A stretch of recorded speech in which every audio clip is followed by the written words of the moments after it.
לשלום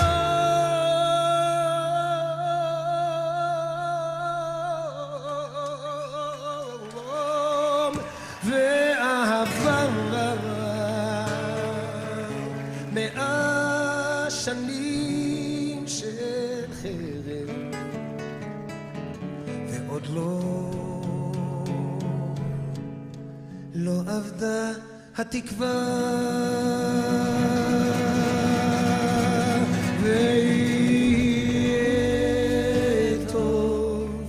ויהיה טוב כן לפעמים אני נשבר אז הלילה הלילה איתך אני נשאר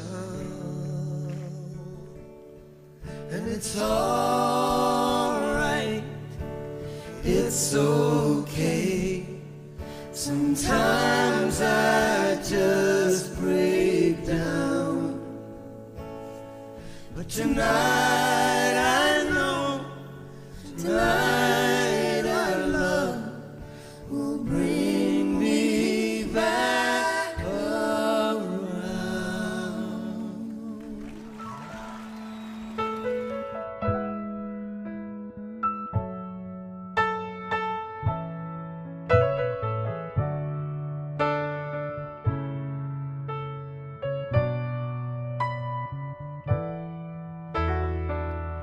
מי שברך אבותינו ואימותינו אברהם יצחק ויעקב שרה רבקה רחל ולאה הוא יברך את החולים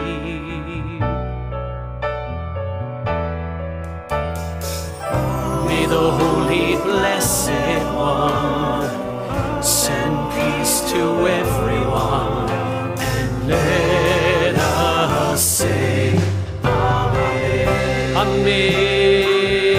Amen, Amen, Amen, Amen. And let us say Amen. Amen, Amen.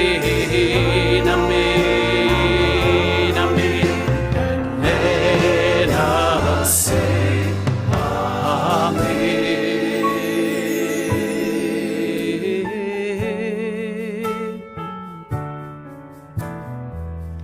מי שברך אבותינו ואימותינו הוא יברך את החולים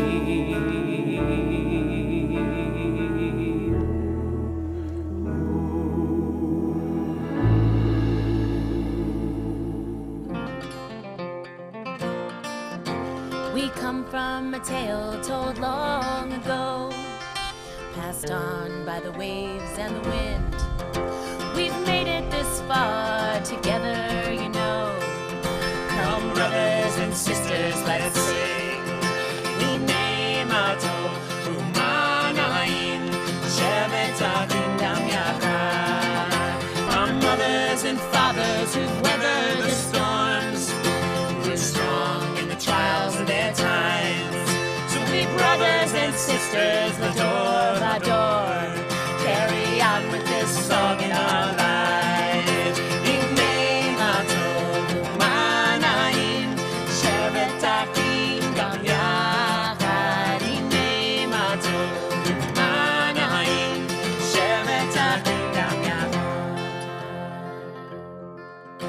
We'll sing out this song for years to come, in a story without an end, for how good it is to be among Our brothers and sisters and friends.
Shana Tova, friends, once again. You know, no one could have possibly anticipated the uncertain and tumultuous path that we have navigated this year. We always aim to begin the new year on a note of gratitude for life, for health, for the many blessings that we enjoy at this season. Fortunately, we've found so many wonderful hidden blessings in this most difficult of years. Family dinners, cooking and baking, evenings home to connect with our spouses. Instead of commutes to and from the office, we've had time with our kids and time for exercise. We've learned that we can live well with less. In the initial weeks of the pandemic, as spring began to bloom, I recall seeing the most unbelievable sights. Parents taking walks with their children. Kids playing with their siblings in the backyard. It was as if the Messianic era had arrived right here in Connecticut. And wedding couples who were crestfallen that they could not have the grand celebration that they had envisioned, instead put their assets into buying a home. They created an appropriately distanced backyard wedding ceremony and began the next stage of their life with beauty and joy. One congregant said to me, "We had just become empty nesters, but all of a sudden we had our daughters with us. They were around the dinner table with us every single night. And we would talk about our day. We would watch shows together. It was magical." I can only imagine how sweet and fulfilling that must have been. Yes, in the midst of the very full lives we lead, the pandemic has forced us to slow down. And our distancing from others has created space to breathe, to notice, to appreciate. These are blessings in and of themselves. It has also created space for an historic movement for racial justice in our nation. I'll address that more specifically on Yom Kippur. So we arrive at this Rosh Hashanah acutely aware that we are living through a significant shared experience, although our individual stories have surely differed. Most significantly, death has touched so many. Some in our community lost cherished spouses. Some lost parents or grandparents who were expected to live several more years. We've lost John Lewis and Justice Ruth Bader Ginsburg.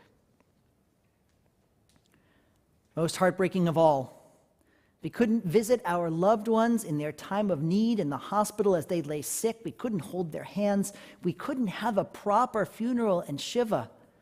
We couldn't hug those who would normally come to share comfort with us. And even in those households that have not been touched by death, it's been hard. Parents have struggled to balance their kids' online education with the demands of their own work.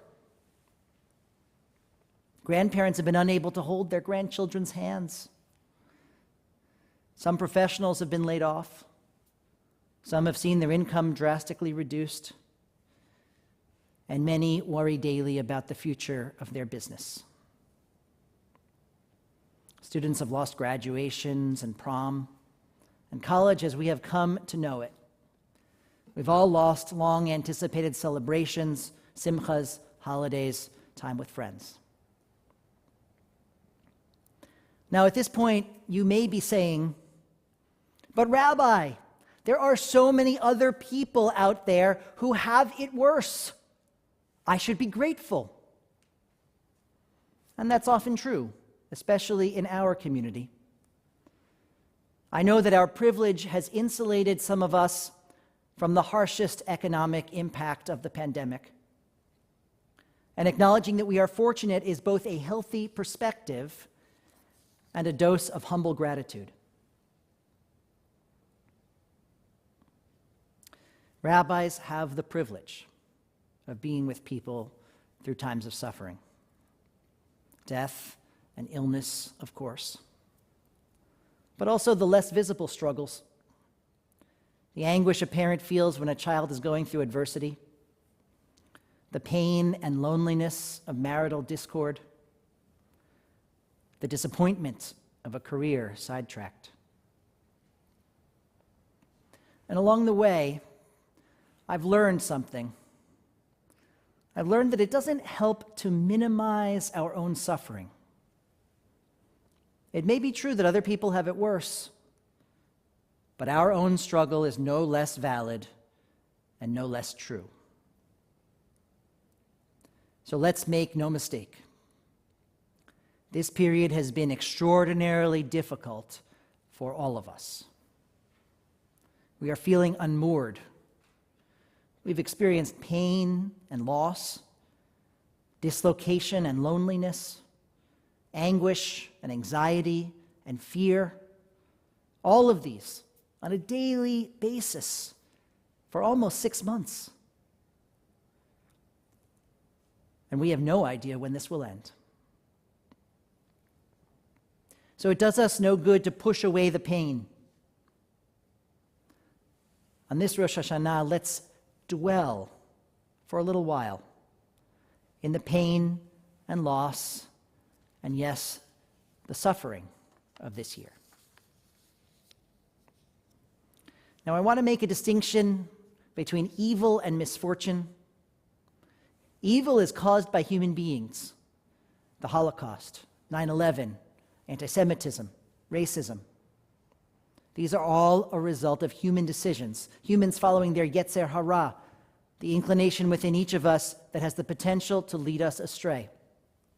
In contrast, misfortune has no direct or immediate human cause. Cancer, a hurricane, the forest fires out west, a pandemic. These are events that are beyond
But if one can somehow free oneself from these, one can theoretically overcome suffering.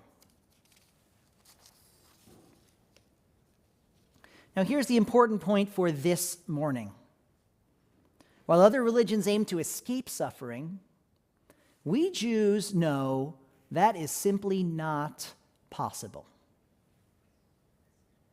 History has shown us, and our own personal experience has proven, that suffering is unavoidable. We know we can't escape it. So the question I pose on this Rosh Hashanah is not, can we discern divine purpose in human suffering, but rather, can we discern human purpose in human suffering? In other words, can we learn from this? Fortunately, we have an entire Jewish literature of suffering and survival. It's born of experience and it's strengthened through generations. So I want to share 3 stories with you with the hope that they lend new meaning and depth and purpose to the trials of our own day.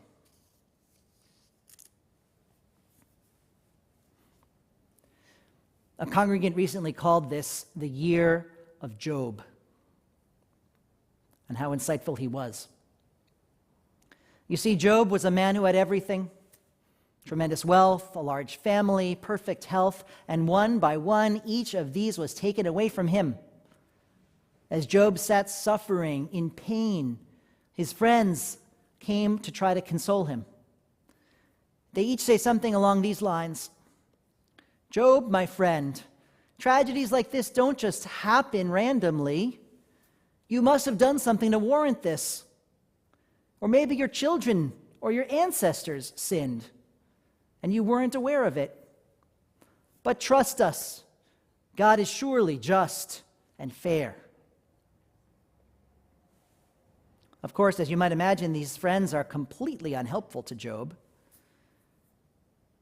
We know, as Job did, that we don't bring suffering upon ourselves through sin. We know we did nothing to deserve all of this.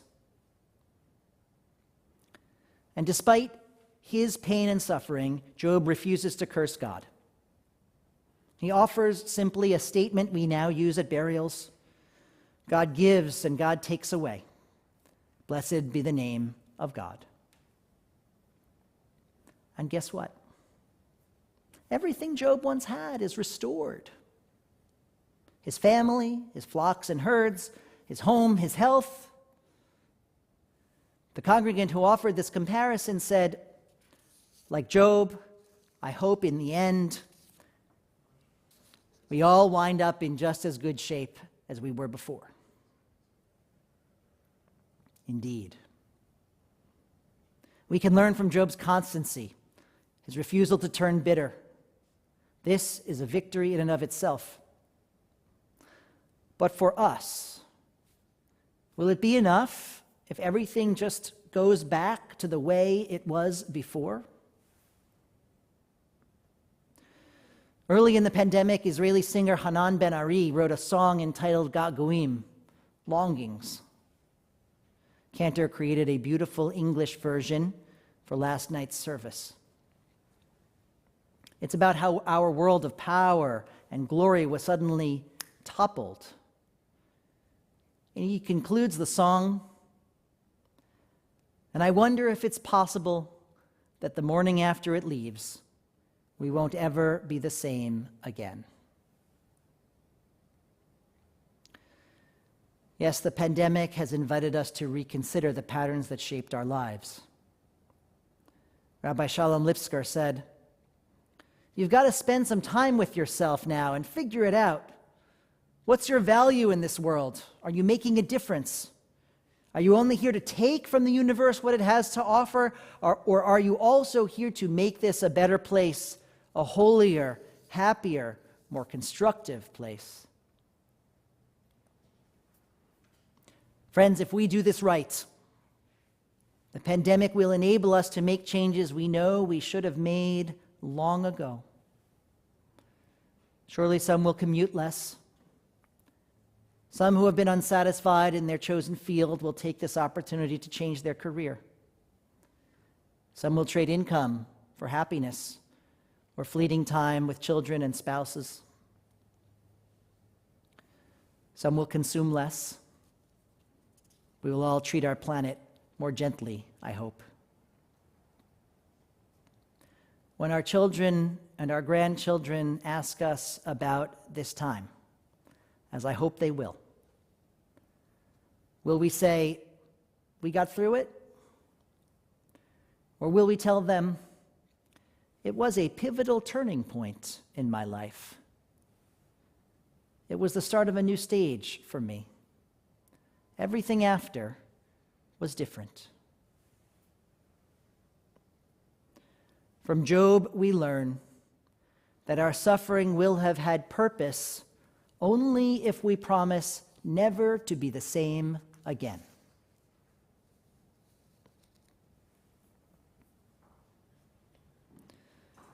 The second story I'll share on this morning begins with the narrative of Abraham and Isaac, which we read this morning. It begins, God tested Abraham. Our sages comment on this verse with the following lesson. A potter makes clay vessels, and he tests each one by wrapping it with a stick to make sure that it won't break.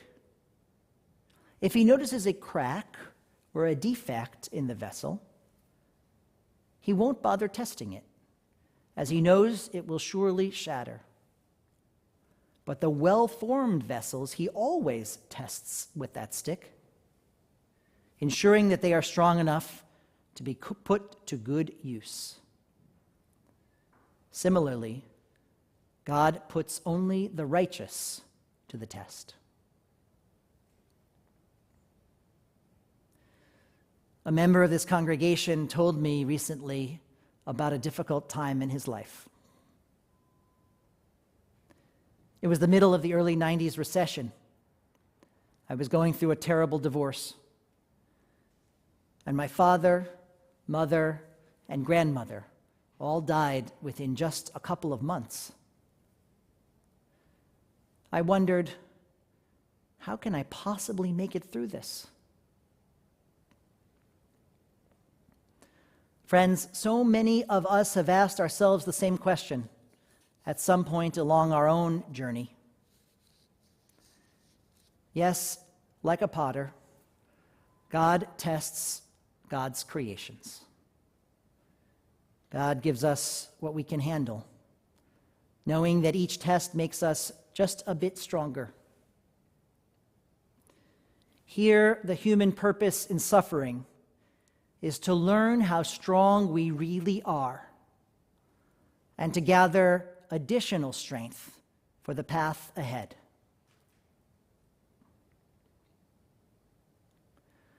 More than ever, we have no idea what lies ahead for us in this new year. Our liturgy speaks of birth and death, how many will pass on and how many shall come to be. It speaks of natural disaster, who shall perish by fire and who by water. It speaks of our home life, who shall be tranquil and who shall be troubled. Perhaps it even speaks of a pivotal election, who shall be humbled and who exalted. With an uncertain future ahead, I pray that at the very least each of us finds strength in the trials we've faced and resilience against loneliness.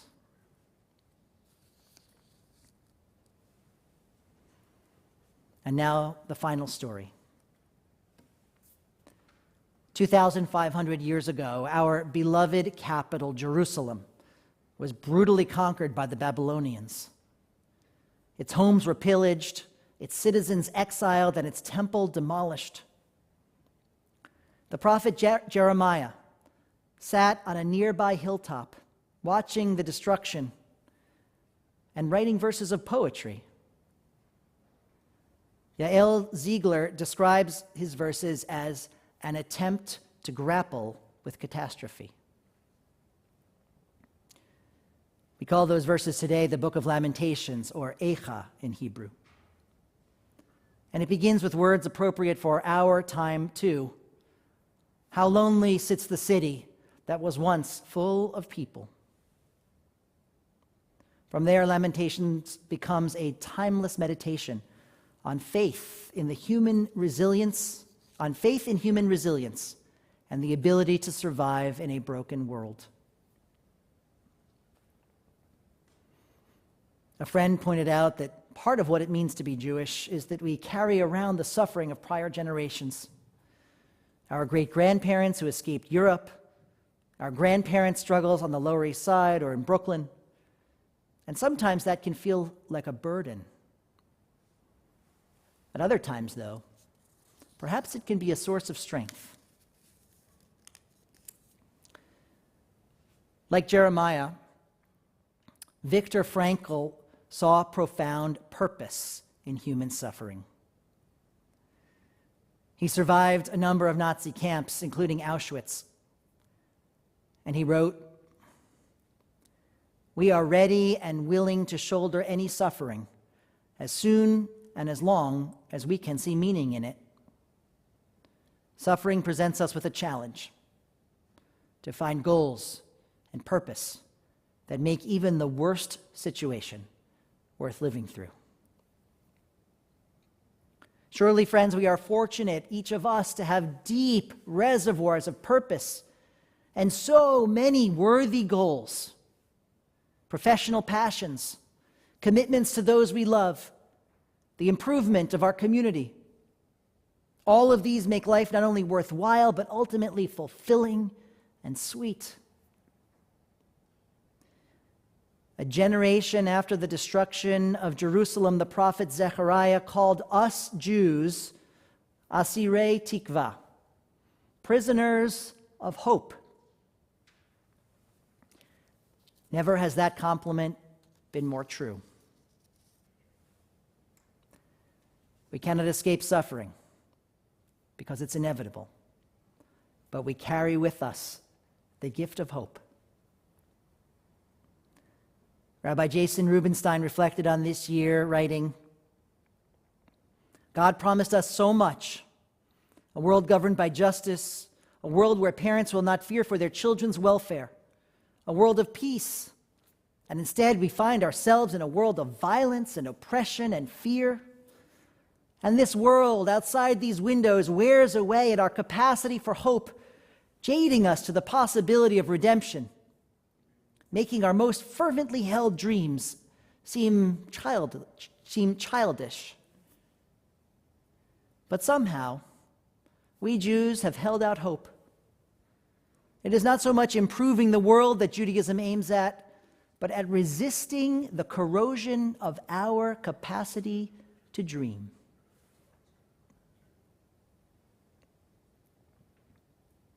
Turn our losses into dancing, says the psalm. Those who sow in tears will reap in joy. We are suffering and we are weary, but we are resilient and we are unwilling to give up. We dream of a future redemption. Even now, today, we remain Asirei Tikva, prisoners of hope. This is our tradition's gift to us. And maybe it's our gift to the world, too.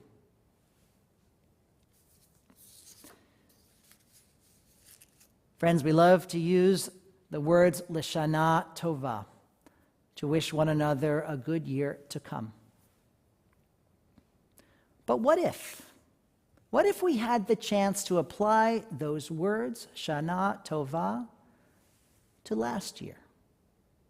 Even with all of its difficulty, even with all its tumultuousness, I want to suggest that we still have that opportunity to make last year a good year.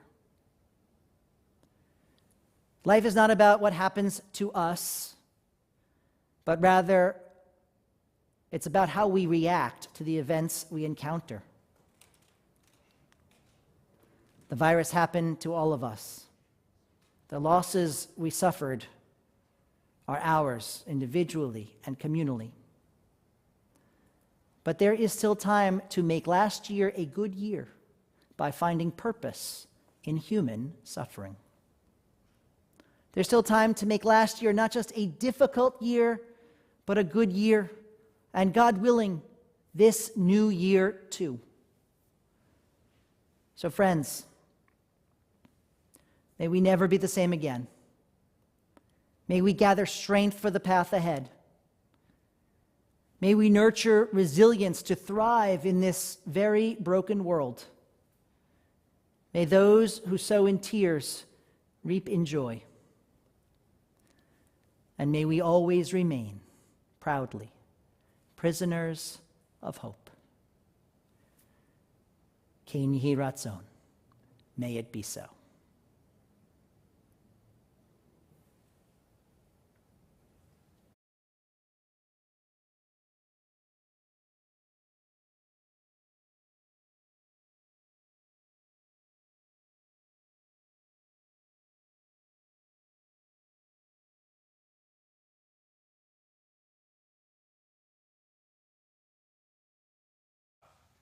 For those of you that don't know me, my name is Ari Ben Moshe. I've been a congregant here at Temple Israel for about 9 years, and I have the privilege of joining you this afternoon to lead an informative discussion with Rabbi Friedman, who will be joining us in a moment as he makes his way from the Bima. This is a chance for us to be together in a very different, but I feel meaningful way. Please email us now with your thoughts and questions to info@tiwestport.com, and you should also see that on the bottom of your screen. After you send us your questions, I will receive them here and discuss them with the rabbi. Feel free to provide your name for me to share it in the text, or you can leave it anonymous. It would be helpful if you keep your questions very specific, and also we apologize in advance if we didn't get to all the questions. I do encourage you to take this opportunity to reflect on our Judaism, on Rabbi's words, on this past year, but also look within on how we can make this new year a better one for ourselves and our world. And with that, I welcome Rabbi Friedman to our studio on the patio. Thank you, Rabbi. Yasher Koach. Shana Tova. Ari. Thank you so much. Thank you so much for being here and for facilitating this for our congregation. We appreciate it. Shana Tova to you and your family. It's my pleasure, and thank you for the chance for me to wear a suit, which I haven't done in a very long time. I think Me too, by the way. Yeah. To get started, and while emails come in, and that's the cue for everybody at home, please send those in. I thought we'd talk first about the sermon and this idea of Jewish meaning and suffering. And how did you feel while you were writing it? It's a lot to process for all of us this past year. And my observation has been that when we talk to one another, friends, family members, we acknowledge that it's a difficult time, but then we quickly speak about how fortunate we are. And that's so important, and that's so wonderful. But this day, Rosh Hashanah, is a day of truth. We have to be honest with ourselves. Exactly. And to me, the notes of gratitude, while super important and very much on target, and which I appreciate, are in some ways a mask. They're a barrier that we put up to prevent ourselves from being vulnerable. We don't want to share how difficult this really has been. And it's okay if we don't want to share it with someone else, but I wonder how many of us are willing to admit it to ourselves. So all of that was part of my thinking in crafting this sermon. I surely wanted to acknowledge the many hidden blessings of COVID, I'll call them. But then I wanted us to sit and dwell for a while in our challenges, in our pain, in our suffering, especially because I thought that there was so much wisdom that Jewish tradition has to offer for us at this time. And it's wisdom that we don't always have the opportunity, thank God, to access. Yeah, it's interesting how you mention that, our own sufferings, because we could be in a good status in life or in good health, that we almost diminish those as trivial and not really important. Exactly. And that also goes to the point that I made regarding Job. If we say, I'll be okay, I'll get through this, I do think that's an accomplishment, by the way. We'll be okay, we'll get through this. That is not an insignificant accomplishment because, as we know, there are many other people who won't get through this unscathed. Mm-hmm. But getting through it is certainly a first level success. But especially on this day, I wanted to help us think about, my goal is to help us think about how we might not just get through this, but use this experience to help us thrive all the remaining years of our lives. for whatever lies ahead. Yeah, let's talk about that. Let's dig deeper there. So we discuss in the story of Job, or the year of Job, that it's okay to go back to the way it was, but it's not. You know, I saw this great piece on the internet, the great realization, and hindsight is 2020, and that's what people are kind of calling this period. Is it possible that we won't ever be the same? And do you feel that that's better? If we do this right, we won't ever be the same. If we do this right, we will.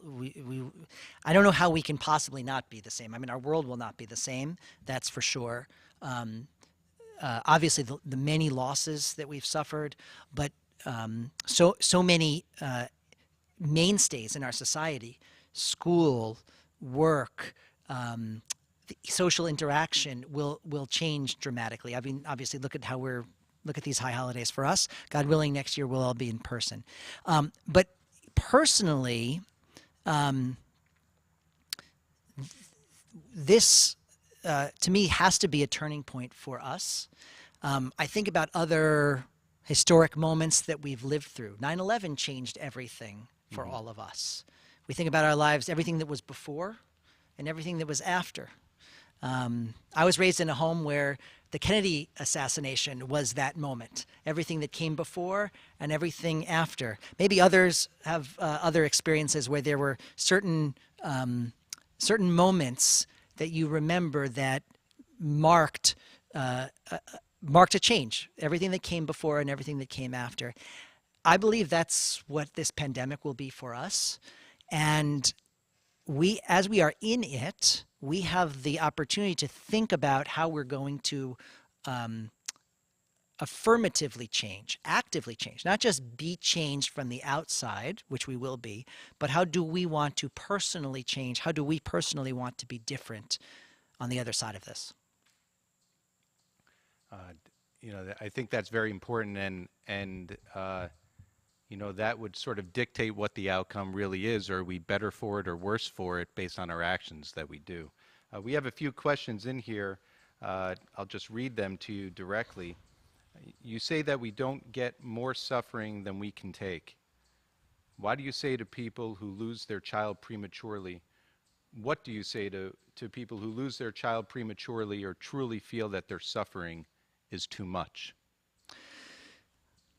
I would never use that theology, because that's really what it is, in a case of personal suffering of that nature. I do believe, however, that the communal hardship that we're currently engaged in is an opportunity to build strength. Is an opportunity to show it for us to see how strong we are and to build strength for the road ahead. But of course, I would never say to a parent who's lost a child, or an individual whose suffering feels more than they can bear, that God, intended that there was some purpose in it. What I have seen, though, and I am mystified by this because I don't even understand how people can go on, but I know plenty of people who have suffered untold difficulty and somehow find the strength to put one foot in front of the other. I would not tell an individual that is the reason for their suffering. But as I, as a third party, look upon them after the fact, it's what I see. Not the reason for their suffering, but I see evidence of their strength, which I know is far greater than mine.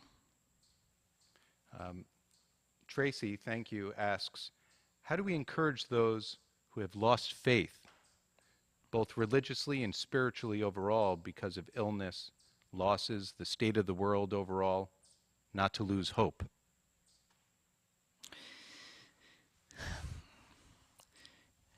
Look, I approach this from a very Jewish point of view. Collectively, the Jewish people has had every reason to lose hope, time after time after time. In fact, one wonders why we're Jewish at all anymore, right? Seems like forever people have been out to kill us and ostracize us, etc. And yet here we still are. Why are we still here? Because we believe that there is something valuable in this life, in this existence that we call Judaism. That's what Zechariah meant, the prophet who wrote 2,500 years ago. He, in crafting that brief two-word phrase, prisoners of hope, we can't get away from it. We're bound to it. We're locked in by it. And yet it is the great motivator of human existence, hope.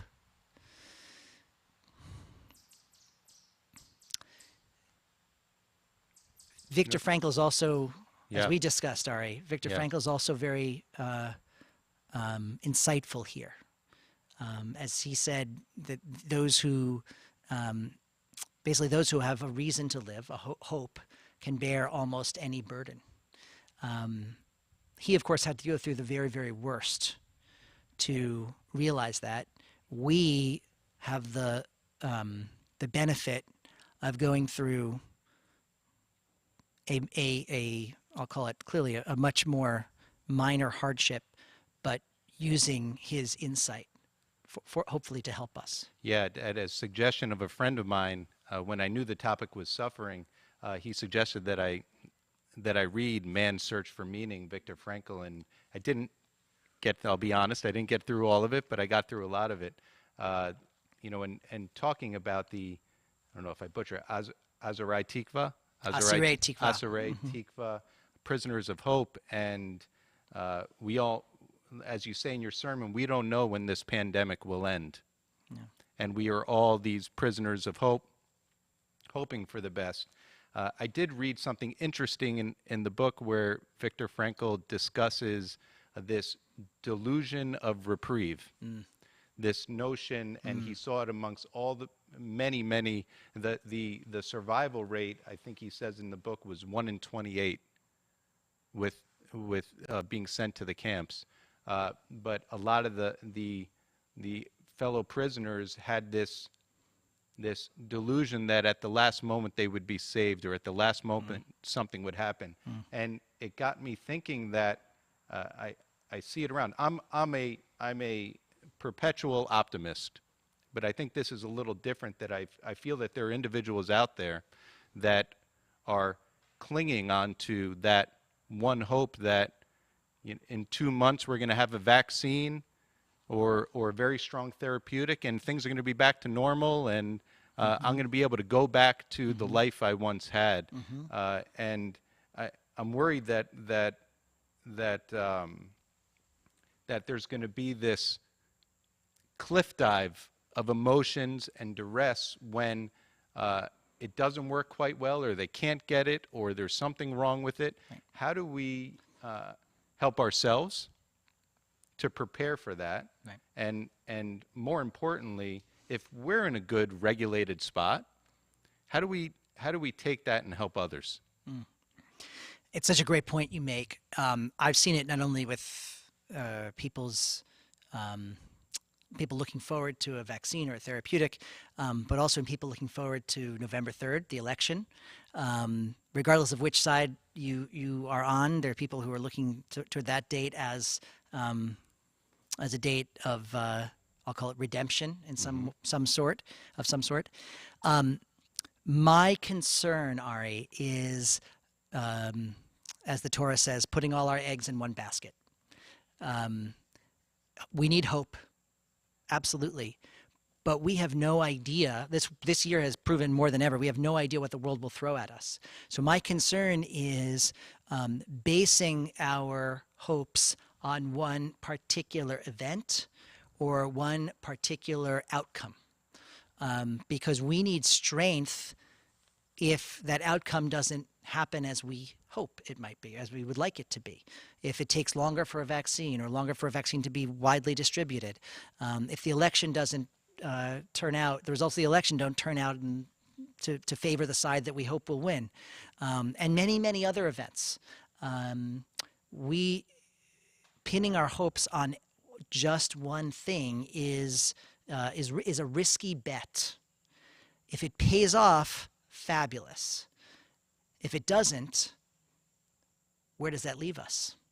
My concern is that it would leave us hopeless, and that's not who we are.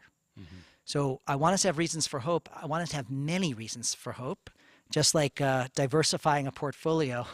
Let's be smart about this. Yeah.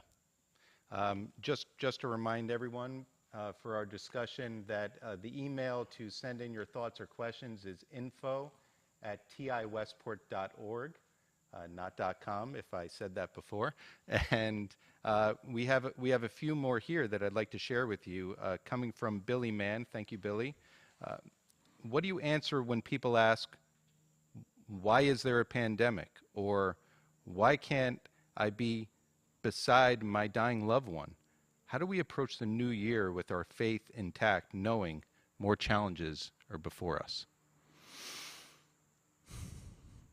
Well, the questions of why is there a pandemic, or why can't I be beside my dying loved one, I'll leave to medical experts and epidemiologists.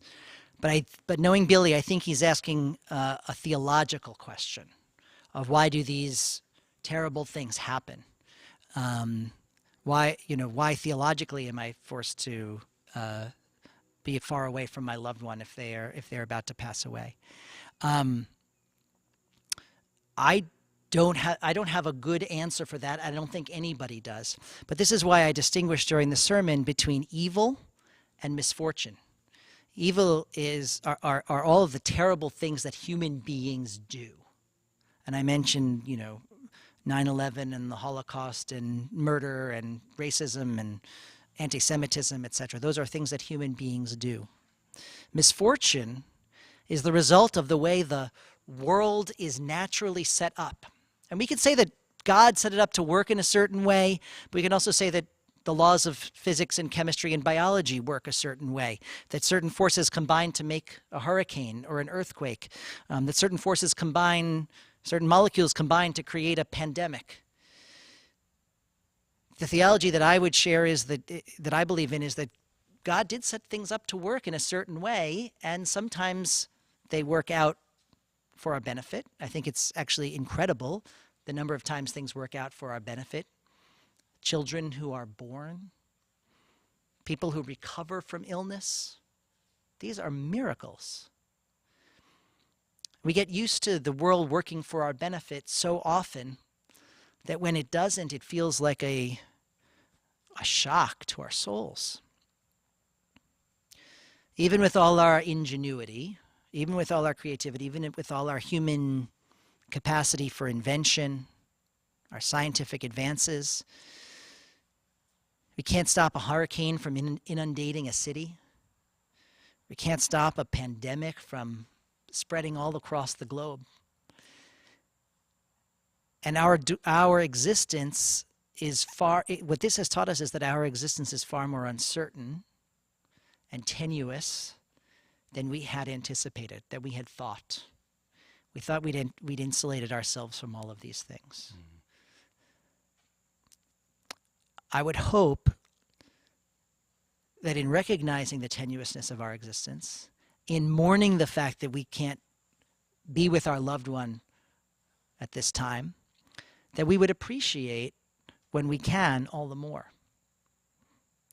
I know that's not helpful if it's your own parent or grandparent who's suffering right now. That's terrible, and my heart goes out to you. But I would hope that all of us who are observing that sadness, that misfortune, make changes in our own lives so that we're able to do and act and appreciate on a different level than we were before. Yeah, life is chance, but it's our choice how we interact in it. It's not what happens to us that determines the success of our life. It's how we react to it. Mm-hmm. It's what we do in response, which is also a bit of Viktor Frankl. Mm-hmm. I guess I was influenced. You were. Deborah Rubel asks, You spoke about all of us experiencing loss. Another type of loss is the divisiveness we face in America today. How can we all help connect communities within a period of division and radical views? That's a big one. It's a great question. It's actually much more for Yom Kippur. Maybe we'll save that one, Deborah, for Yom Kippur. Well, good for Deb. She has a secondary question. She has a good. How can we as a community help those who are struggling with an unexpected pivot? An unexpected pivot. Yes.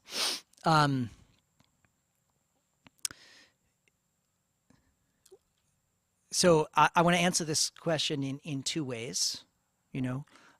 First, we can act with understanding and compassion. That's for sure.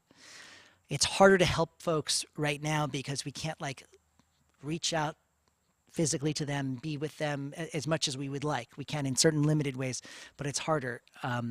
There are, of course, organizations locally that are helping folks who've had to pivot their lives, and maybe we'll make it possible for our own congregants to connect with those local organizations. I'm thinking more about each of ourselves, and because there are people who have been forced into a pivot and are, I think, both struggling but also coping quite heroically with that. But those of us who may not feel like they've been forced into a pivot, just forced sort of into sheltering, we'll call it, I want to suggest that we should make, this is the time to make an intentional pivot. So I want us to hold both, I think, both thoughts or both values in mind.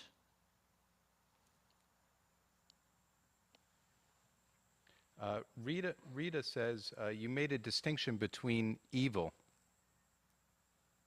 and misfortune, troubles caused by human beings and those not caused by human beings.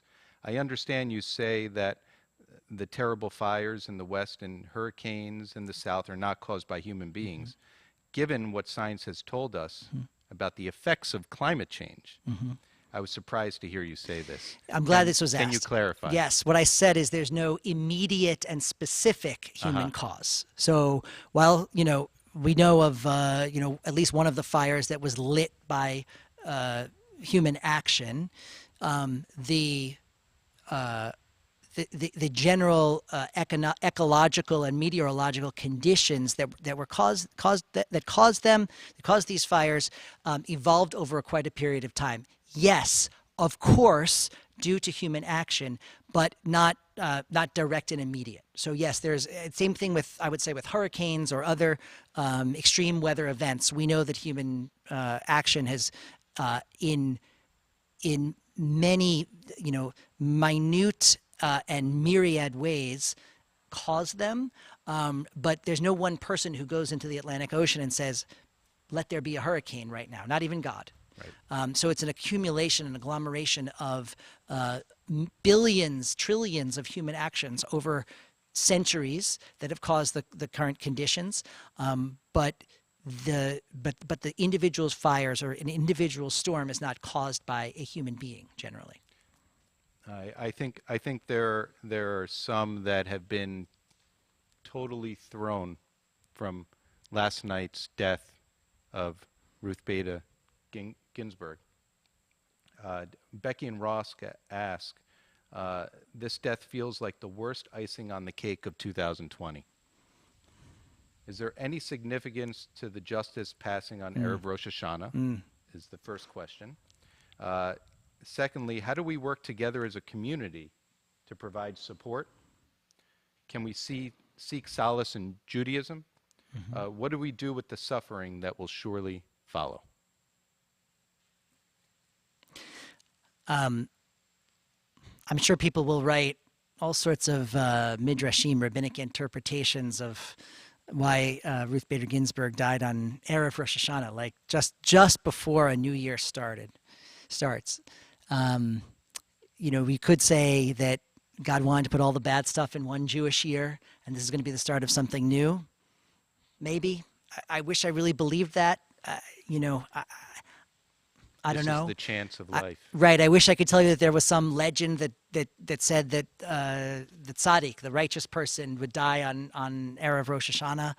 There are traditions that say someone who dies on Shabbat is a tzaddik. So maybe that's the case. And last night was Shabbat too. Although I believe she died sort of just before Shabbat. We just learned about it after sundown. So I wish I could tell you that there was theological meaning in this.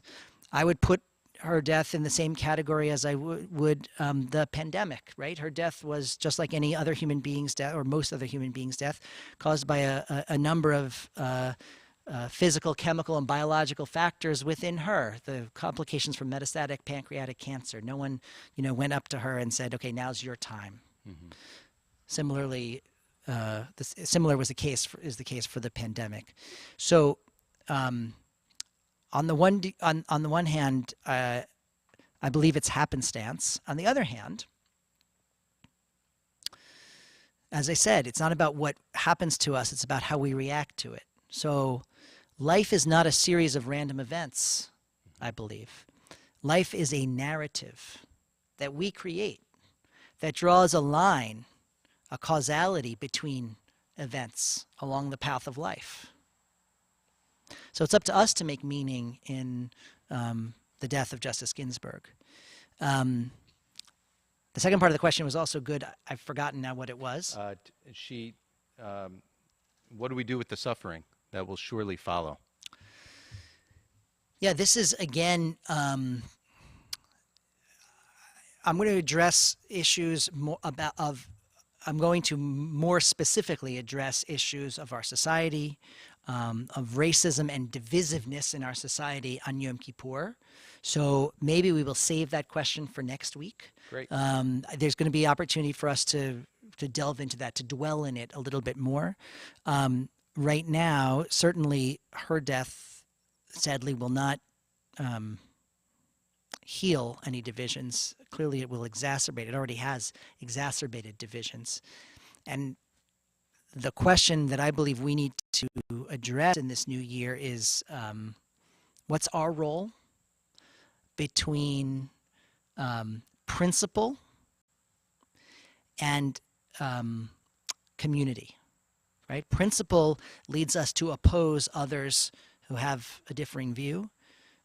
Community or shared fate would say that somehow we have to figure out how to live together. So that's, I'll pose that question that we will delve deeper into on Yom Kippur. One of the younger members of our congregation, Zoe Devorin, she would like to know, hello Zoe, how long did this sermon take you to write? And did it come to you all at once, or did you write it over many days? That's such a good question, Zoe. Thank you. I usually know in the spring what I'm going to speak about on the high holidays. There are some times when it's changed or events in the world happen and we're prompted to change. So in the spring, it was clear that this pandemic was the significant event of our year, and that we'd all be looking to find meaning and purpose and hope in this time at the high holidays. So I've been thinking about it for a number of months. And who knows the distinction between thinking about things in your head and putting them on paper, exactly how long it takes to write. But Zoe, in general, I'd say it's a few months in thinking about things, collecting sources, writing notes, and putting it all together. So I would say that's fairly typical of my process, at least for high holidays. But I'm so glad that you asked that one. That's such a good question. We might have a future rabbi on our hands. I would not be upset. I would be very happy, Zoe, if that's something that you wanted to do. John Kaufman, Shana Tova, says, separate from the suffering in the world today, there seems to be unprecedented uncertainty and chaos. World leaders don't seem to have any answers. What role can religion and Judaism specifically, play in giving us something solid to grab onto in these tumultuous times? And I'm going to pair that actually with Michael Foster, who goes on to say, during this pandemic, I've been dismayed by how religious leaders have not used their pulpits to implore their congregants to act more responsibly in dealing with COVID. This has been evident in the ultra-Orthodox community as well as the evangelical community.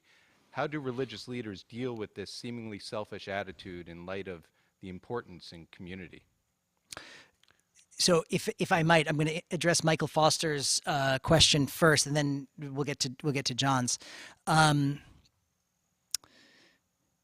Our principles here at Temple Israel have always been safety first, and to protect the health and safety of everyone in our community, and that's led us to make that's been the guiding principle in all the decisions we've made from the very beginning of the pandemic. We knew exactly how and when we would shut down, what would cause the shutdown of our in-person congregation, how we would transition to being a virtual congregation, and every decision we've made since March has been with health and safety in mind, knowing that we have many ways to reach and connect with and serve our congregation, even virtually, like we're doing now.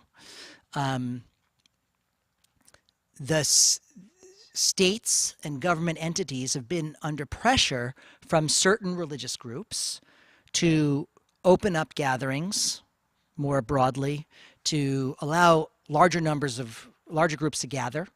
And we, regardless of what the state of Connecticut has said, we have kept our own counsel, I would say, at Temple Israel, both as a way of keeping people safe, but also, and this is to Michael's point as well, as a way of demonstrating and serving as a model to our community as to how we believe we can together remain safe. So it's not just that we felt, it is certainly that we felt that gatherings of a certain number, certainly gatherings indoors, are not appropriate, but also we wouldn't want anyone else to look at us and say, hey, they're gathering indoors, why don't we do it? So Ari and I are out here on our patio. I'm so proud to say we've recently started in-person bar and bat mitzvah ceremonies here on our patio. They are limited in attendance, basically family only. We are limiting the physical contact and interaction between human beings, even between the clergy and the bar or bat mitzvah student. But we are here and we are in person, and we are doing this in a way that we feel is safe and is also a good model for our community. I am dismayed that other institutions have not.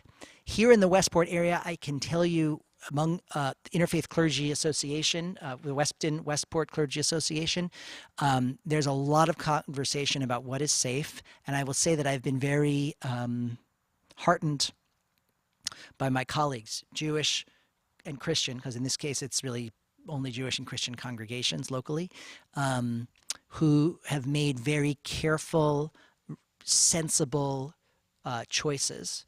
Some of the churches in other towns or other places that opened up much sooner, as we know from news reports, saw an immediate outbreak of the virus, or soon thereafter an outbreak of the virus.